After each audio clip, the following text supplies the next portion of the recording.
우리가 어떤 목표를 향해서 나갈 때 우리가 항상 생각해야 되는 것은 뭐냐면,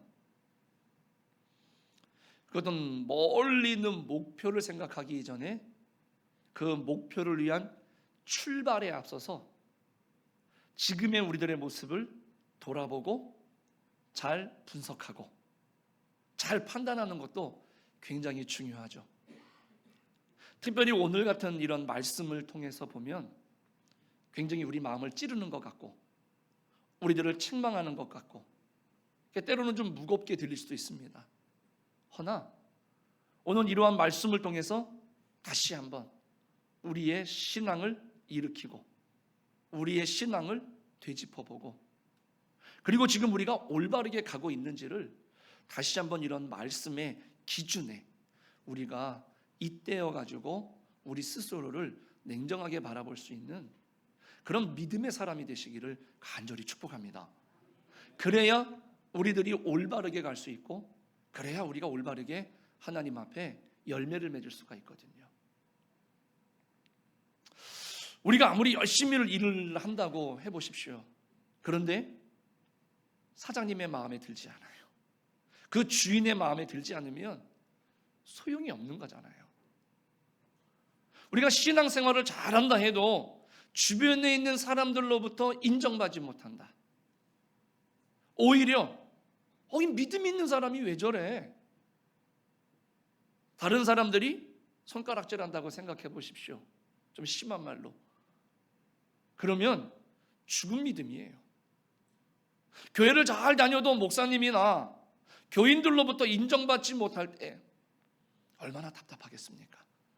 하물며 이 세상에서 아무리 충성된 삶을 살았다 할지라도 하나님 앞에 갔을 때 하나님 앞에 인정받지 못하는 믿음이 된다.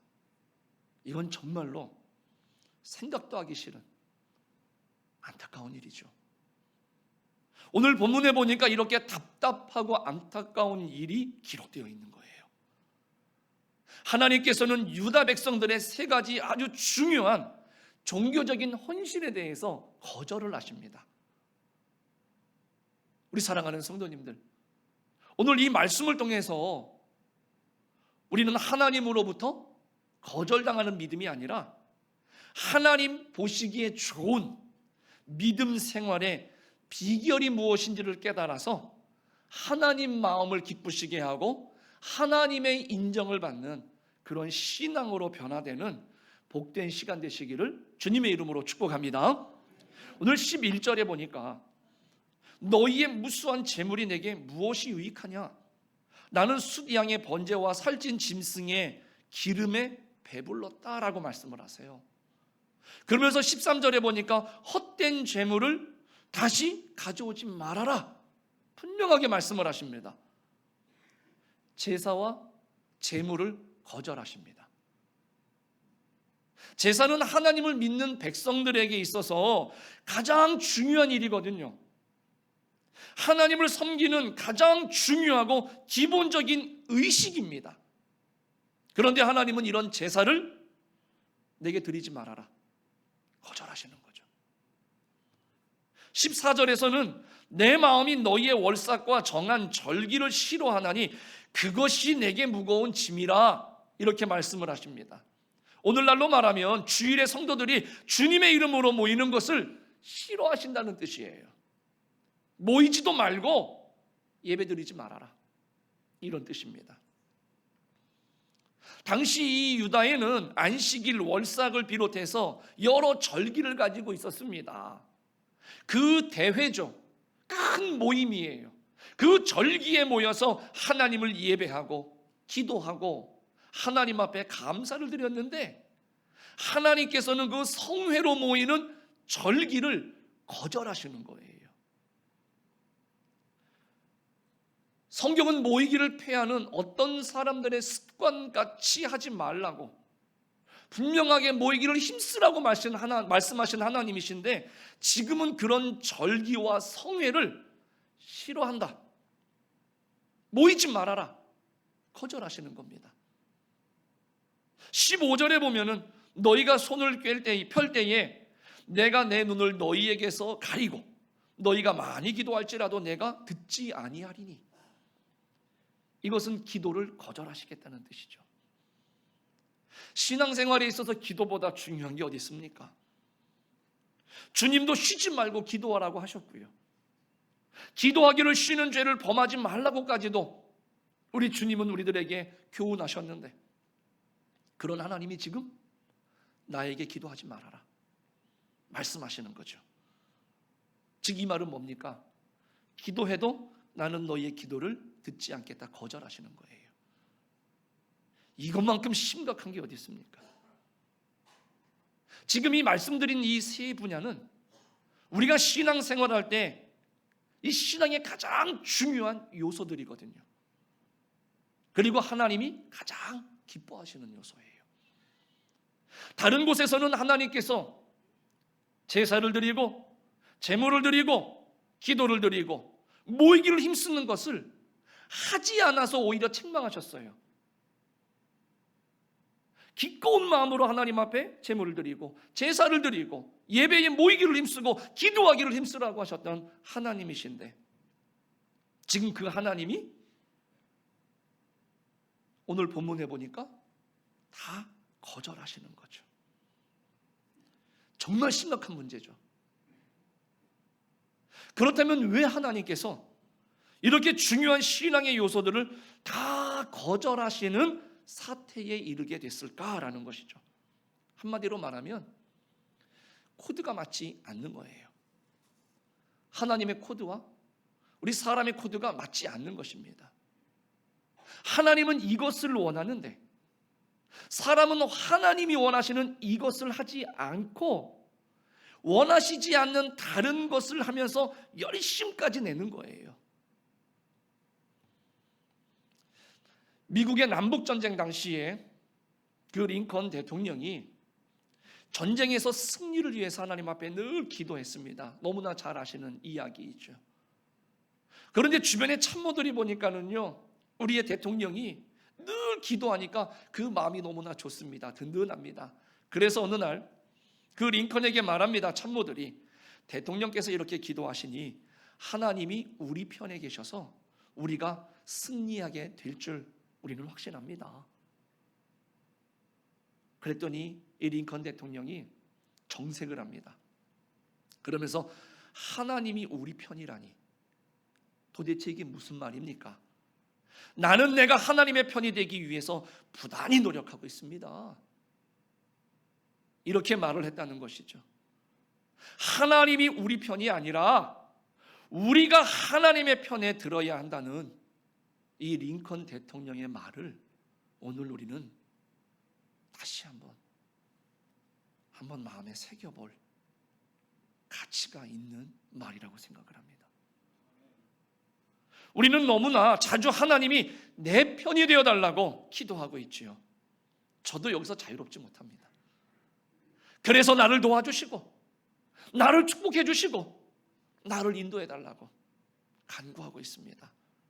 그러면서도 내가 정말 하나님의 편이냐, 내가 하나님의 편이 되고 있느냐, 여기에 대해서는 잘 생각하지 않습니다. 저도 부끄럽습니다. 하나님의 뜻대로 살고 있는지, 하나님의 말씀대로 살고 있는지, 내 것을 버리고 주님의 것을 따라 살고 있는지, 그런 것들에 대해서는 잘 생각하지 않습니다. 그렇기 때문에 하나님과의 코드가 맞지 않게 되는 것이고, 나는 신앙생활을 잘했다고 생각하고 있는데 하나님은 그렇지 않다. 지금 오늘 유다 백성들을 향해서 받지 않겠다, 이렇게 말씀하시는 이런 안타까운 상황들이 벌어지게 되는 것이죠. 그런데 마태복음 7장에 넘어가 보면은요, 정말로 일어나서는 안 될 것 같은 이런 안타까운 사람들의 이야기가 기록되어 있습니다. 나름대로 신앙생활 잘하고 예수님을 잘 믿었다고 생각했던 사람들이 이제 주님 앞에 가서 천국에 들어갈 수속을 밟고 있습니다. 그들이 자신 있게 주님께 말씀을 드립니다. 주여, 우리가 주의 이름으로 귀신을 쫓아내며 주의 이름으로 많은 권능을 행하였습니다. 이렇게 고백을 하는 사람들의 마음 기대는 뭐였겠습니까? 주님께서 참으로 수고 많이 했다. 내 사랑하는 자녀들아, 어서 오너라. 내가 너희들을 위해서 좋은 집이 마련해 놨으니 와서 영생을 누리거라. 이런 마음을 좀 기대했을 것 같은데 전혀 예상 밖의 말씀을 주님이 청천벽력과 같은 말씀을 하십니다. 마태복음 7장 23절에 보니까 내가 너희를 도무지 알지 못하니 불법을 행하는 자들아 내게서 떠나가라. 알지도 못하고 나는 이 땅에서 죽을 힘을 다해서 최선을 다했는데 나의 예배, 나의 재물, 나의 헌신과 기도가 하나님 보시기에 불법이랍니다. 이게 얼마나 안타깝습니까? 오늘 본문에 나오는 유다 백성들의 모습도 사실 겉으로 보면 아무런 문제는 없습니다. 부족함도 없습니다. 그들은 많은 재물을 주님께 드렸습니다. 주님이 배부르시다고 할 정도로 많은 재물을 아낌없이 드렸던 사람들입니다. 아울러서 안식일을 비롯한 절기에 모이기를 열심히 했던 사람들입니다. 기도하는 손을 게으르게 하지 않았던 사람들입니다. 굉장히 그럴듯한 모습입니다. 얼마나 열심히 있는 그런 신앙생활의 모습입니까? 그런데 오늘 이 이사야 선지자의 말씀을 통해서 아는 것처럼 그런 백성들을 향한 하나님의 말씀은 그 비판은 굉장히 신랄합니다. 유다 백성들을 향해서 소돔의 관원들아, 고모라의 백성아 이렇게 말씀하십니다. 그러면서 내 앞에 모이지도 말고 제사를 드리지도 말고 기도하지도 말아라 이렇게 말씀을 하시는 거죠. 왜 이런 현상이 일어났습니까? 하나님과의 코드가 맞지 않아요. 하나님이 원하시는 일이 무엇인지도 이 사람들은 알지 못했고 오히려 엉뚱한 방향에서 주님을 위해서 일한다고 굉장한 열심을 냈던 것입니다. 그런 면에서 우리가 한 가지 짚고 넘어갈 수 있는 것은 뭐냐면 열심을 내는 것도 참 중요하지만 그 열심의 방향, 열심의 목적이 더 중요하다라는 것을 우리가 알 수 있는 것이죠. 주님의 뜻에서 벗어난 열심은 아무리 죽도록 충성하는 열심을 낸다 할지라도 주님 앞에 인정을 받을 수가 없습니다. 즉 주님의 칭찬을 받을 수가 없다는 말씀이지요. 열심도 주님이 원하시는 일에 열심을 내야 되고요, 주님이 기뻐하시는 일에 열심을 내야 할 줄로 믿습니다. 하나님과 코드가 맞는 열심만이 주님께서 칭찬하시고 주님께 상급을 받을 수 있다라는 것입니다. 그러면 오늘 우리들은 이렇게 책망받는 신앙이 아니라 인정받는 믿음이 되기 위해서 우리가 어떻게 해야 그 하나님의 코드와 잘 맞출 수 있는, 잘 맞는 신앙생활을 하면서 주님이 기쁘게 받으시는 삶을 살아갈 수 있을까? 그 첫 번째는 뭐냐면 말씀의 귀를 기울이셔야 됩니다. 10절에 보니까 너희 소돔의 관원들아 여호와의 말씀을 들을지어다. 너희 고모라의 백성아 우리 하나님의 법에 귀를 기울일지어다 말씀합니다. 여기서 우리가 주목해야 될 말이 뭐냐면 소돔의 관원들, 고모라의 백성아 이런 단어입니다. 소돔과 고모라는 주님의 심판을 받아서 멸망받은 사람들입니다. 결국 지금 이 유다 백성들에게 멸망받을 사람들이다, 하나님은 지금 그렇게 여기는 것이지요. 이 말을 뒤집어서 생각해 보면은 하나님의 멸망을 받을 만큼 지금 이 유다 백성들이 하나님 보시기에 악하다는 뜻이지요. 유다 백성들에게 있어서 이런 말처럼 무섭고 저주스러운 말이 있겠습니까? 오늘 우리들 하나님을 믿고 하나님 앞에 최선을 다해서 지금 삶을 살아가고 있는데 그런 우리들에게 악하다. 소돔과 고모라의 사람들이 멸망받을 것처럼 우리들을 향해서 너희들이 지금 그렇게 약하다. 지금 그 심판대 앞에 서 있다라고 하나님이 말씀하신다라고 한다면 정말로 두렵고 떨리는, 정말로 듣고 싶지 않은 그런 말이 아니겠습니까? 그런데 이 유다 백성들이 이런 저주스러운 말을 들을 수밖에 없었던 이유가 무엇입니까? 한마디로 하나님의 법, 하나님의 말씀에 귀를 기울이지 않았다라는 것이죠. 하나님의 법이 아니라 내 생각대로, 내 뜻대로 살았기 때문이라는 겁니다. 그런데 우리 예수님께서도 뭐라고 말씀하셨습니까? 누구든지 나를 따라오려거든 자기를 부인하고 자기 십자가를 지고 나를 따를 것이니라 말씀하셨습니다. 여기서 자기를 부인해야 된다라고 하는 말뜻이 무엇입니까? 내 생각을 버리는 겁니다. 내 뜻을 내려놓는 것이지요. 그리고 주님의 말씀을 따라 살아야 된다라는 것을 의미하는 것 아닙니까? 우리 사랑하는 성도님들, 신앙생활은 나를 버리고 주님을 따르는 생활인 줄로 믿습니다. 그래서 우리는 주님의 말씀에 귀를 더더욱 기울이시기를 간절히 바랍니다. 우리가 신앙생활을 할 때 주님의 말씀에서 멀어지고요, 주님의 말씀에 귀 기울이지 않는다라고 한다면 우리도 지금 당장은 아니지만 얼마든지 유다 백성들처럼 멀어질 수 있습니다.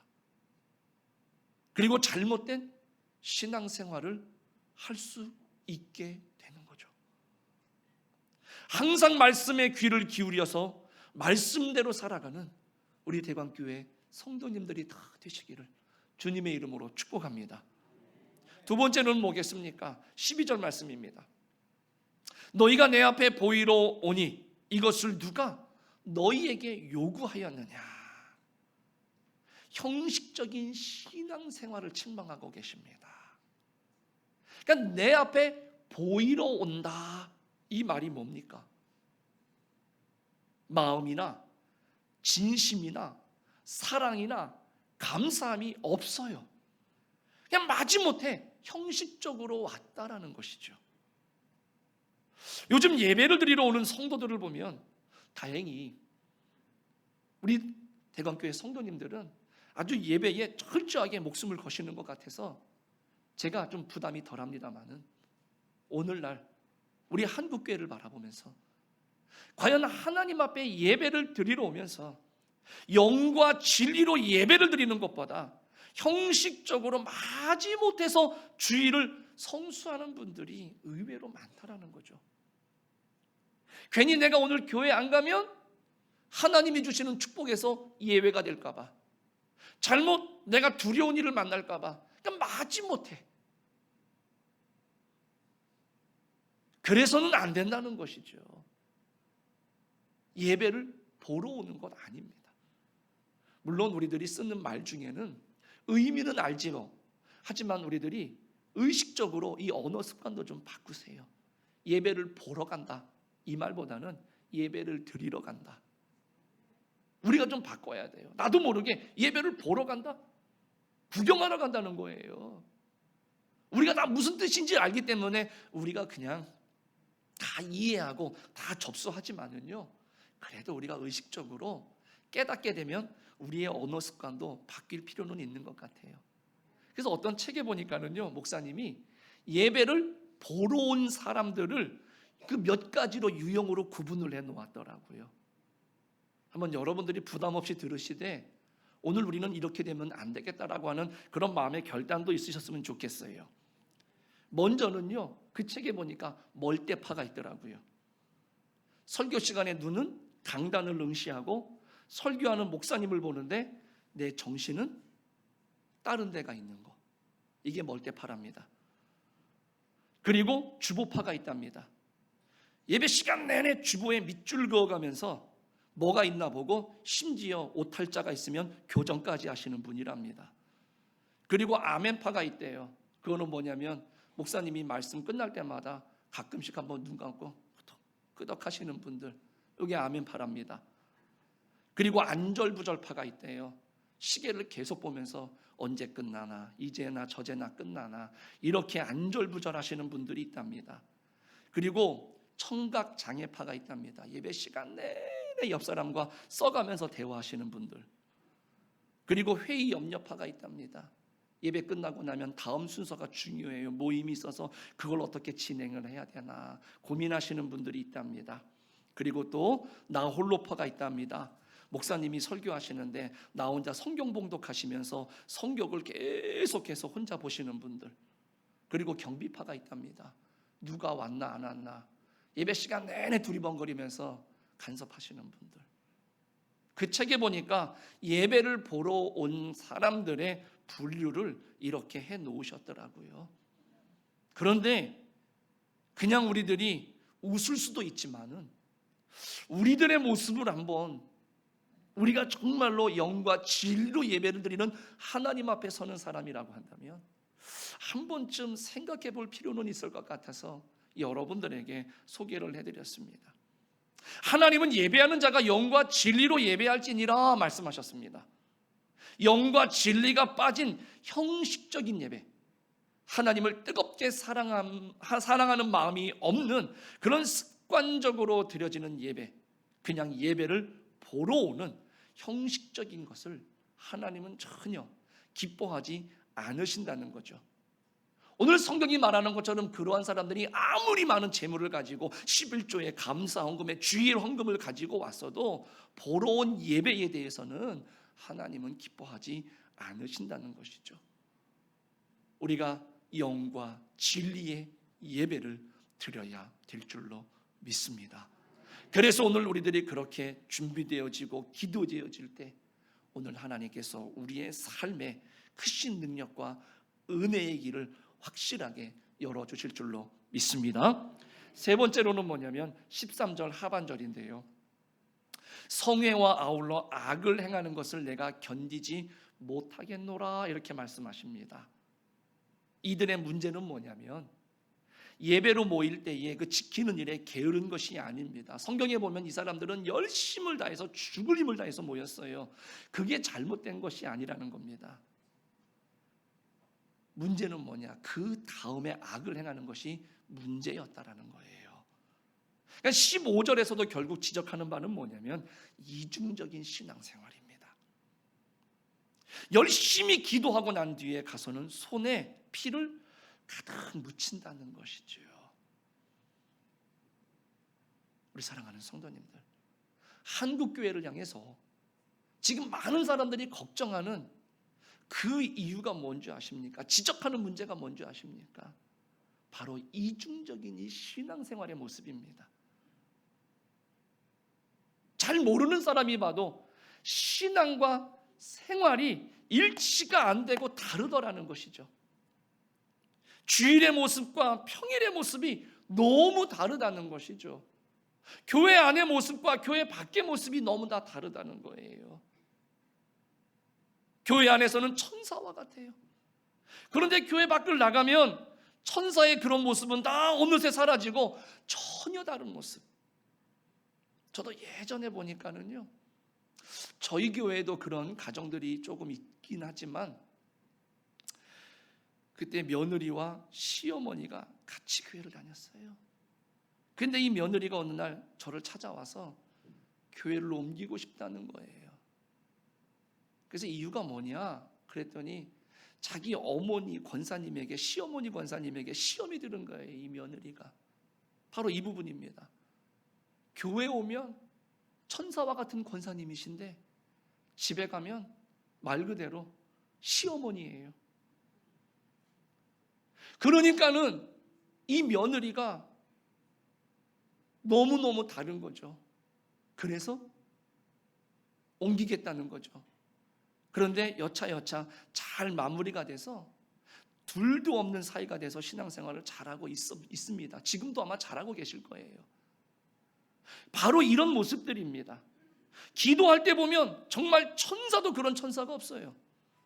너무나 사랑스럽고 기도의 내용이 좋아서 듣는 분들이 감동받고 감격할 정도입니다.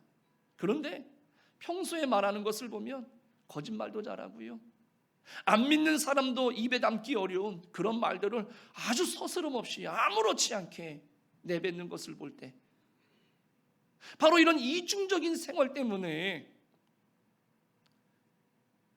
많은 사람들이 교회를 향해서 손가락질하고 예배를 드릴 수가 없다라는 것이죠. 오늘날 교회가 신임을 잃고 인정받지 못하고 많은 사람들을 다른 종교로 빼앗기는 이유가 바로 여기 있는 것이죠. 많은 성도들이 이러한 이중적인 생활 때문이라는 것입니다. 물론 우리 성도님들처럼 참 신앙, 참 믿음을 가지고 살아가고 말씀을 따라 살아가는 올바른 성도들도 많이 있습니다. 그러나 그렇지 못한 몇몇 이중적인 생활을 하는 성도들 때문에 하나님이 큰 비난을 받고 하나님의 나라가 확장되는 데 큰 지장을 받는다라는 것이죠. 이사야 선지자는요, 이렇게 하나님을 섬기는 그 유다 백성들을 향해서 책망하면서 이제 그러지 말고 다시 주님께 돌아와라 권면하는 것이죠. 여러분들, 책망을 한다라고 하는 것은 좀 마음이 좀 서운할 수도 있고 마음이 아플 수 있지만 그래도 기회가 있다라는 뜻 아닙니까? 여러분들도 우리가 살아가면서 그렇지 않습니까? 기회가 있고 가능성이 있으니까 잔소리하는 것 아닙니까? 마찬가지로 하나님이 책망을 하실 때에는 두렵고 떨리고 무서울 수 있지만은요, 우리가 조금만 생각해 보면은 아직 기회가 있다라는 것이죠. 그래서 이 책망을 잘 받아들이면 보약과 같은 책망이 될 수 있는 것이지만, 그럼에도 불구하고 받아들이지 않는다라고 한다면 그것은 결국 내게 독이 될 수밖에는 없는 거겠죠. 우리 사랑하는 성도님들, 지금 우리를 향한 주님의 평가가, 나를 향한 평가가 어떠하다고 생각되어지십니까? 하나님께서 우리의 예배를 기쁘게 받으시는가? 아니면 드리지 말아라, 이렇게 말씀하시겠는가? 우리 신앙생활에 대해서 주님의 평가는 과연 어떨까? 주님이 우리의 기도를 잘 들으시고 응답하신다고 말씀하실까? 아니면 기도하지 말아라, 이렇게 말씀을 하실까? 정말 바라기는요, 주님의 말씀 앞에 우리 자신들을 냉정하게 살펴보는 기회가 될 수 있기를 간절히 축복합니다. 그래서 우리의 예배와 우리의 신앙생활과 우리의 삶을 냉정하게 내가 돌아보면서 오늘 하나님 앞에 인정받을 수 있는 그런 신앙으로 발돋움할 수 있기를 간절히 바랍니다. 그래서 유다 백성들을 향해서 이사야 선지자가 하나님의 말씀을 대언합니다. 회개하라고 말씀하는 거예요. 16절에 보니까 너희는 스스로 씻으며 스스로 깨끗하게 하여 내 목전에서 너희 악한 행실을 버리며 행악을 그치고, 이렇게 말합니다.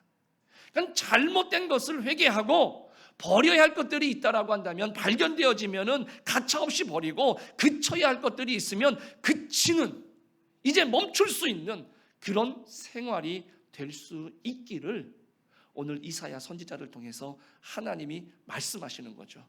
우리 사랑하는 성도님들, 이 말씀을 우리가 다시 한번 마음에 새기시면서 더 나아가서 적극적으로 이제는 주님이 원하시는 삶을 살라고 말씀할 때에 그렇게 살아갈 수 있는 우리가 되시기를 간절히 축복합니다. 17절에 보니까 선행을 배우며 정의를 구하며 학대받는 자들을 도와주며 고아를 위하여 신원하며 과부를 위하여 변호하라. 이것은 뭐냐면은 영향력 있는 삶을 말하는 겁니다. 우리의 신앙이라고 하는 것은 영향력이 생활로 이어질 때, 그 삶에서 그 영향력이 나타날 때 진정한 의미가 있는 것이지요. 내가 누구를 사랑하는 그 마음이 뭔가 전달되어지고 구체적인 행위로 드러나야 그 마음을 우리가 알 수 있는 것처럼 오늘 똑같은 것이죠. 우리의 신앙이라고 하는 것, 우리의 믿음이라고 하는 것이 선한 영향력으로 발휘돼야 될 줄로 믿습니다. 우리 사랑하는 성도님들, 이러한 믿음과 이러한 진실함이 하나님 앞에 인정받는 그 믿음이 여러분들의 삶에서 보여지고요, 여러분들의 삶에서 나타나는 그런 귀한 삶이 되어지기를 다시 한번 주님의 이름으로 간절히 축복합니다.